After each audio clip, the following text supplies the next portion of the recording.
अस्सलाम वालेकुम नाज़रीन, आप देख रहे हैं फ्लाई न्यूज़। सोशल मीडिया पर मासूम बच्चे की नशे की हालत में वीडियो का drop scene.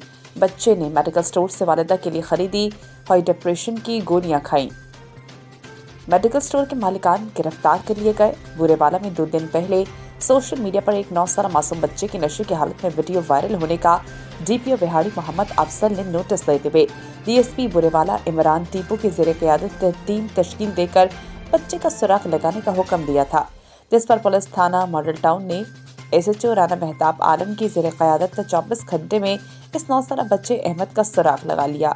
DSP Rana Imran Tipu के मुताबिक बच्चा अपनी मां के लिए मेडिकल स्टोर से गोलियां खरीदने आया और इसने खुद खा ली थी। पुलिस थाना मॉडल टाउन ने मेडिकल स्टोर के मालिक हाफिज मकबूल और इसके बेटे को गिरफ्तार करके मेडिकल स्टोर सील करवा दिया है।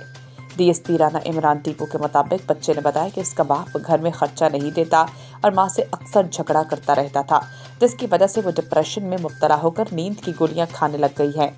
वो गुज़श्ता रोज़ अपनी मां के लिए गोलियां लेने गया और गोलियां खुद खा ली, जिसका अगले रोज़ इसके घर वालों को इल्म हुआ।